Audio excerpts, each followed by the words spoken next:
out and drive it today. I wanted to do a really quick video on the results of putting the new clutches and springs in the differential.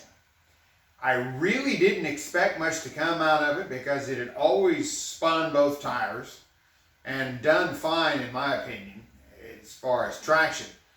But I knew that those spring washers were probably broke, so I wanted to go in there and do that, and I just went ahead and put the new carbon fiber clutches in it while I had it apart. But I was surprised. I did notice a difference in the way the car behaves. I don't drag race and do clutch dumps and crap like that, so couldn't tell you how it behaves like that. But what I do is when I pull out somewhere, I like to slide it sideways quite a bit. Just get the clutch fully out, just power into it and get it sideways, traction control, stability control turned off.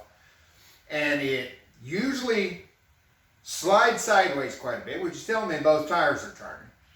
But I still would get a lot of wheel spin. And now looking back, I'm figuring that it was probably one wheel spinning much more than the other. Because now when I pull out, it doesn't slide sideways near as much. Doesn't get near as much wheel spin. It just goes. So it apparently is now, the power is transmitting more equally to both sides. So anytime you're going sideways like that, you're going to be unloading the inside tire.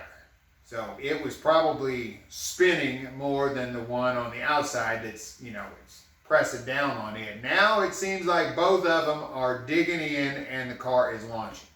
So it's a good deal. There is no downside to it.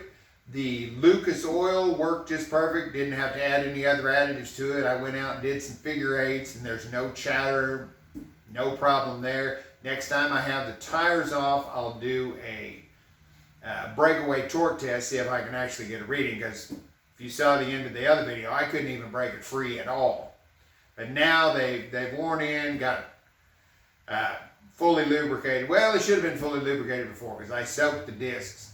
But I couldn't get them to break free. Now it should probably be able to get a better reading, but I'll do that next time I've got the back end of the car up and got the tires off. I'm happy with it. Would do it again. It wasn't a hard job and it did have positive results. Thanks for watching.